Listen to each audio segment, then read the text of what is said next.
True innovation in ocean conservation isn't just about technology, but requires a new wave of collaboration, mentorship, and youth empowerment to drive lasting impact. This new thinking drives the dialogue at the Ocean Collective Summit, which gathers over 100 stakeholders, including conservationists, scientists, policymakers, and business leaders, to discuss further action to safeguard our oceans and coastal communities. And for more, we speak with Fabien Cousteau, who is founder of the Fabien Cousteau Ocean Learning Center. Fabien, welcome to the show. Thank you. Great to be here. Well, Fabien, you're an aquanaut, you're also an ocean conservationist, you're also a documentary filmmaker. So clearly it's safe to say the ocean is your life. I just want to know what really drives you with ocean conservation and what are you hoping to achieve here at the Ocean Collective Summit? Well, the Ocean Collective Summit is just that. It's trying to bring together stakeholders from various aspects of life, be it policymakers, business people, or individuals, and especially youth, to come together and share concerns and share solutions. At the end of the day, it's the ocean is our life support system. It drives everything that makes us possible as a species on this planet.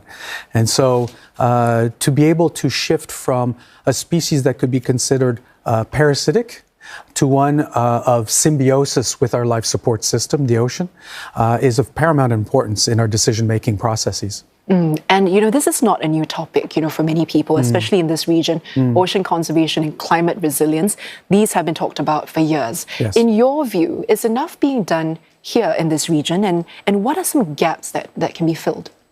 Well, I think you hit the nail right on the head, in a sense. We talk a lot, but I don't believe we do enough. Otherwise, the solutions would already be implemented.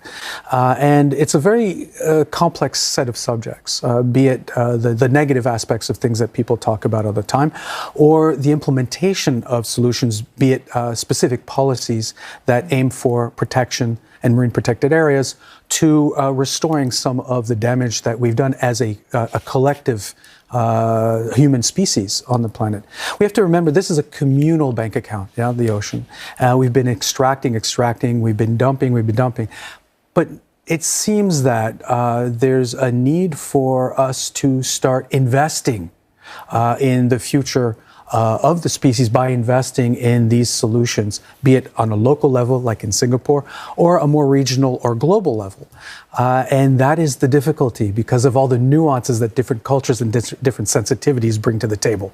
Yeah, and speaking of that investment, the Ocean Collective Summit really aims to do just that, to get all the leaders and everyone to come together for some bold new actions when it comes to ocean conservation. Yes. It's been day one. What new ideas that have come up for you that are interesting and that you think really can gain some traction? Well, there have been some fantastic presentations today, as a matter of fact, where either scientists have expanded on some of the possibilities of regenerative approaches to companies that have new products that actually shift the baseline of what is traditionally negatively impactful to a much more equitable balance of the consumer culture that we're based on and the economic language that we use to one that is inclusive in one could consider a spreadsheet, if you will, of costs and investment in that include the natural part of the ecosystem, one that includes the true value of the things that we depend on for these goods and services. And a very big goal of this summit really is to kind of encourage a new wave of collaboration. Yes. What are some examples of this new wave, would you say? Well, lots of things. As we've done traditionally, we tend to work in silos because that's the comfort zone. What TOCS aims to do is to, especially in this year, is to cross-platform the silos from the government, from policy makers in the government, as well as the businesses, and also the scientific organizations and education communities. The upcoming generations are an integral part of the solution building process, so that we can not only help shepherd the solution building, but also have them be better caretakers of our planet than we've been. And you mentioned one of the important partners would be businesses, of Yes. course. So what do you think the role of businesses are when it comes to ocean conservation, apart from funding, apart from CSR? Yeah. Well, so funding and CSR are absolutely important. Those are obvious, especially in the nonprofit world, very dependent on those kinds of support.